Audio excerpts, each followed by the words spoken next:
नमस्कार दोस्तों, कैसे हैं आप सब। आशा करते हैं कि आपकी पढ़ाई अच्छी चल रही होगी। आज की वीडियो में मैं बात करना चाहता हूं कि जो एलटी ग्रेड और ईएमआरएस का प्रीलिम्स एग्ज़ाम हो चुका है और आप में से बहुत सारे लोगों का रिज़ल्ट भी आ चुका है। तो अब हमारी क्या स्ट्रैटेजी होनी चाहिए, ठीक है। तो सबसे पहले मैं ईएमआरएस के लिए बात करूँगा, उसके बाद हम एलटी ग्रेड की बात करेंगे। दोस्तों देखिए, ईएमआरएस जो है वो अभी उसका कोई डेट नहीं आया है। तो बहुत सारे स्टूडेंट्स हैं जो ईएमआरएस के टायर 2 के लिए प्रिपरेशन कर रहे हैं। तो अभी इस समय ये तो कहना पॉसिबल नहीं है कि इसका एग्जैक्ट डेट क्या होने वाला है, ठीक है। ये किसी को नहीं पता है। सब लोग अपने अपने अकॉर्डिंग डेट्स बता रहे हैं, जिसको जो समझ में आ रहा है। तो कोई फाइनल डेट या कट ऑफ डेट आपको नहीं बताया जा सकता है। मैं आपको इतना कह सकता हूँ कि आप अपनी प्रिपरेशन अप्रैल मंथ को मान के चलिए।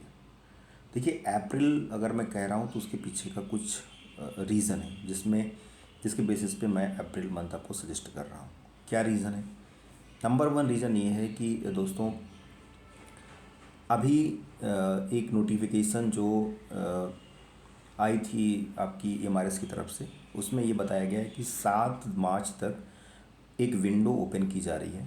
और इस विंडो में आपसे ऐसे स्टूडेंट जिनको लगता है कि उनका आंसर जो सीट है उसके कंपैरिजन में रियल नंबर कम आया हुआ है, ठीक है। बहुत सारे स्टूडेंट्स आरटीआई के माध्यम से या डिफरेंट माध्यम से नेस्ट को या सीबीएसई को टैग कर रहे थे कि सर आप मेरी दोबारा कॉपी रीचेक करिए और मेरा रिज़ल्ट फिर से बताइए।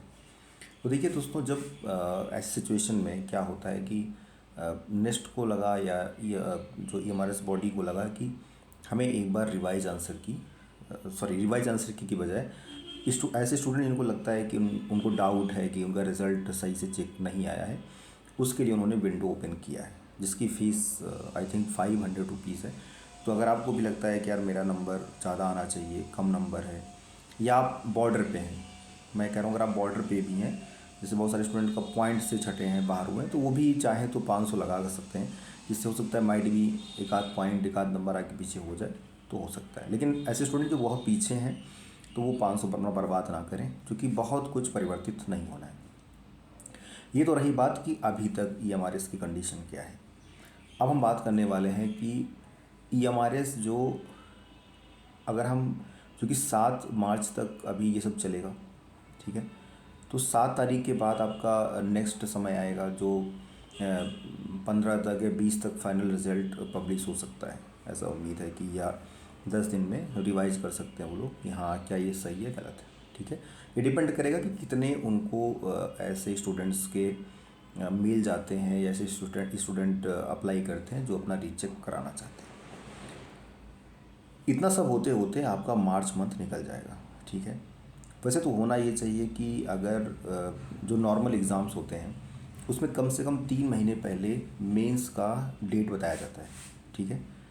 थोड़ा बात ध्यान समझिएगा, मेंस की डेट कम से कम 3 महीने पहले तो बताना ही चाहिए। ऐसा मैं कैसे कह रहा हूँ, आप किसी भी बॉडी को देखें जो मेंस यानी कि जो टायर 2 मेंस लेवल पे करवाती है, चाहे आप यूपीएससी को देखें, अदर स्टेट के पीएससी को देखें, या आप यूपी में जो अभी एलटी ग्रेड एग्ज़ाम होना है, जीआईसी एग्ज़ाम होना है, तो उन लोगों ने कम से कम 3 महीने का एक गैप लेके चलते हैं, ठीक है ना।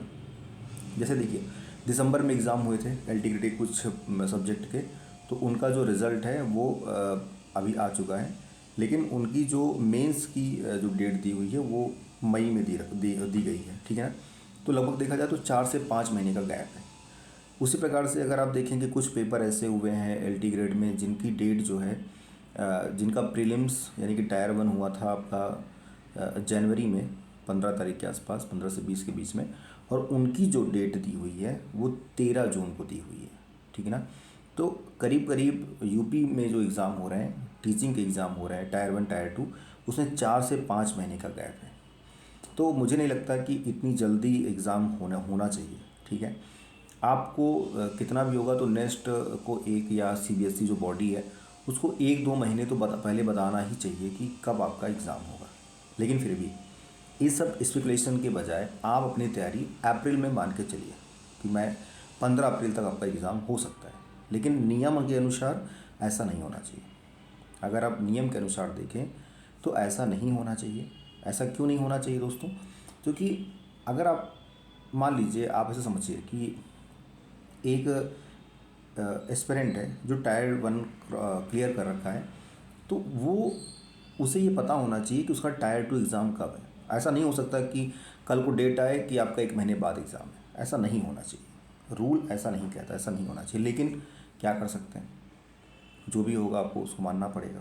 तो एज अ अवेयर्ड इंसान की तरीके से, एज अ एस्पिरेंट की तरीके से अपनी तैयारी कर रहे होंगे, आई होप बिल्कुल तैयारी अच्छी से कर रहे होंगे। लेकिन फिर भी आप ये मान के चलें कि आपका मार्च में एग्ज़ाम किसी कीमत पे नहीं हो सकता है, बहुत मुश्किल है। अप्रैल में मान के चलें, अप्रैल टू मई आपका एग्ज़ाम जा सकता है।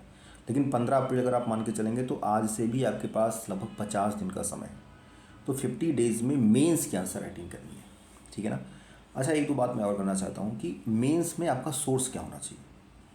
कुछ लोग कहते हैं कि सर मेंस में जो मेरा सोर्स है, कोचिंग वाले अलग अलग पेपर करवा रहे हैं, उनका जो है कोई किसी और बुक से, कोई किसी और बुक से। लेकिन अगर आप सिलेबस देखेंगे तो सिलेबस जो है वो लगभग आपका एनसीईआरटी सिलेबस दिया हुआ है।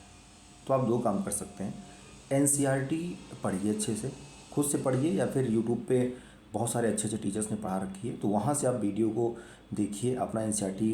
जो कि क्या है कि ना, एनसीईआरटी को पढ़ना आसान है लेकिन उसको समझना मुश्किल है, क्योंकि एनसीईआरटी एक टीचर के लिए बना रखा है। तो आप एनसीईआरटी के विद इन लाइन्स को समझने की कोशिश करिए कि उसकी लाइन के बीच में क्या दिया हुआ है, एनसीईआरटी कहना क्या चाहता है। इसके साथ साथ आपको क्या काम करना है, एक एनसीईआरटी एग्जाम्पलर बुक आती है, उसमें बहुत सारे क्वेश्चंस उसके पीछे दिए रहते हैं, आप उसको भी टारगेट कर सकते हैं, ठीक है ना।